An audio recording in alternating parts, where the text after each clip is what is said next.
General Asim Munir ये नापसंदीदा तरीन फौजी अफसर थे इस रोबोट के पॉपुलर के नजदीक, सबसे नापसंदीदा। और नापसंदीदगी की वजह यह थी कि जब ये शख्स हुकूमत में आया 2018 में, जनरल आसिम मुनीर आईएसआई के डायरेक्टर जनरल थे।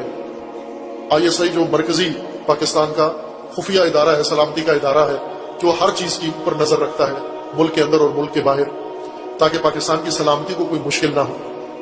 इसको ये शख्स नापसंद था दो वजह से। एक, ईरान का जब इसने दौरा किया था तो ये आसिम मुनीर साथ गए थे, आईएसआई का सरबराह होने के नाते इनका बनता था जाना, साथ गए। और ईरान में जो जाकर इसने बातें की और कबूल किया कि पाकिस्तान के अंदर दहशतगर्दी, यानी ये उस वक्त मैंने तबसरा किया था कि ये सारे हकाइक थे जो इसने बयान किए, लेकिन बेहैसियत वज़ीर आज़म पाकिस्तान का ये खयानत थी पाकिस्तान के साथ। ये बड़ी खयानत थी पाकिस्तान के साथ कि जाकर दूसरे मुल्क में बैठकर वज़ीर आज़म ये कहे कि हम दहशतगर्द बनाते हैं, दहशतगर्द हमने बनाए हैं, हमारे पास मौजूद हैं, हम दूसरे मुल्कों पर हमारे फोर्सेस हमला करवाती हैं, सब कुछ मान के आया। और ये जर्नल आईएसआई के सरबराह इन्होंने रोका कि ये गलत काम कर रहे हो। ये नहीं बनता कि एक मीडिया के सामने ओपन जगह पर आकर एक मुल्क का वज़ीर आज़म अपने मुल्क के खिलाफ ये सब कुछ करे, कोई भी नहीं करता। किसी मुल्क के अंदर अगर गलती हो भी रही हो तो वो बाहर जाकर उसको तस्लीम नहीं करता कि मुल्क के लिए बड़ी मुश्किल होती है।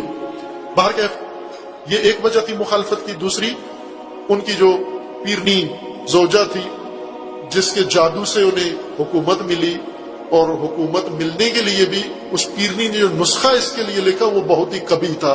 वो ये था कि इद्दत में निकाह करोगे मेरे साथ तो वज़ीर आज़म बनोगे, और ऐसा ही हुआ।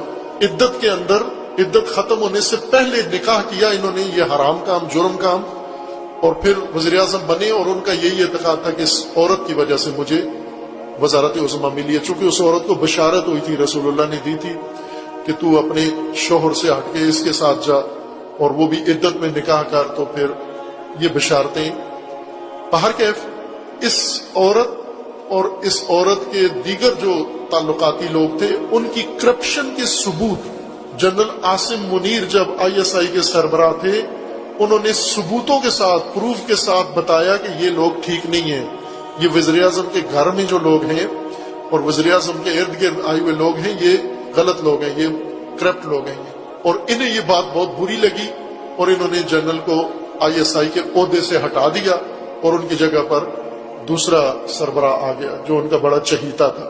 खूब, ये जनरल बहुत नापसंदीदा क़यादत थी इनके लिए। लेकिन इन्होंने फिर एक तो ये काम किया जब ये वज़ीर आज़म थे, दूसरा जब इनका तख्ता गोल हो गया, इख्तिदार खत्म हो गया और अब उस इख्तिदार के शौक में चीखना चिल्लाना शुरू किया, तो इसी दौरान जनरल बाजवा की मुद्दत मुलाजमत पूरी हो गई।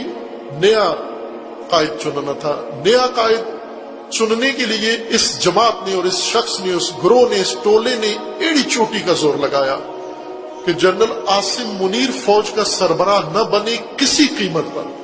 पूरा जोर लगाया, उसके पूरे सबूत इनके पास मौजूद है कि ये शख्स ना आए। इन्हें पता था कि ये शख्स अगर आया तो फिर हमारे लिए बहुत बुरा होगा। अब ये वो जर्नैल भी नहीं था जिसमें कोई कमजोरी हो जिसको ये खरीद सके, जैसे फैज अमीर था, जैसे कमर बाजवा, उस तरह का भी नहीं है ये जर्नैल। इससे खौफजदा थे, शदीद खौफ था इनके अंदर, लरजते थे, कांपते थे आसिम मुनीर ना आए इख्तिदार में। लेकिन आ गए आसिम मुनीर, बिलाखिर जैसे तैसे था वो। बल्कि उनकी मुद्दत मुलाजमत उस दिन खत्म हो रही थी जिस दिन उनको कायद बनाया गया अफवाज का। और 3 साल जब तरक्की होती है किसी फौजी की तो 3 साल उसकी मुद्दत मुलाजमत में इजाफा हो जाता है, जब इस ओहदे के लिए, चीफ के लिए।